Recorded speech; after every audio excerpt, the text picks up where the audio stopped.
Well, President Obama has become a regular visitor to Asheville 4 times now, and partly it's because he has good taste, barbecue. Right off the bat, he gave a shout out to one of his favorite local restaurants. News 13's John Lee was in South Asheville for, quote, Obama Watch. John, the lines, I imagine, were especially long today. Indeed, and there was so much speculation today at the lunch hour, especially as folks were sort of charting Obama's every move to see if he'd wind up back at 12 Bones yet again. There are 2 things that keep bringing me back here. Number 1 is I really like the people, and number 2 is 12 Bones, which I will be stopping on the way back to the airport.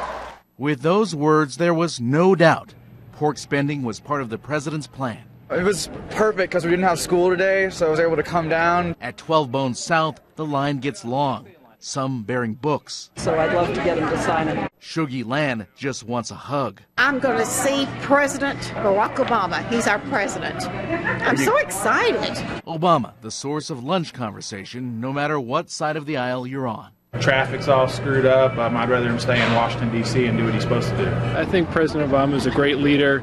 I really respect him. But by 1 p.m., it was clear the motorcade was headed in a different direction.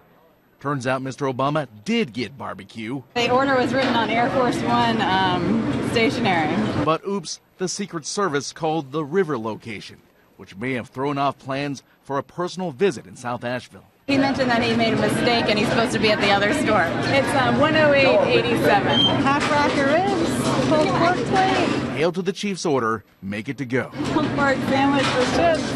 And meanwhile, on Sweeten Creek Road, big letdown, knowing they won't rub pork shoulders with the chief executive. We've been waiting since 11:30. We were really hopeful that he would be here. And I would love to shake hands with President Obama. You know, he has a really busy schedule and he's on to more important meetings. Still, it remains a source of Asheville pride knowing he left town with one more taste of the town. I think he got the chopped brisket.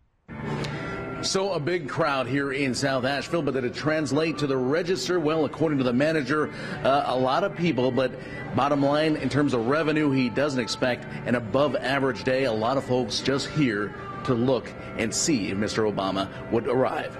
Live in South Asheville, I'm John Lee, News 13.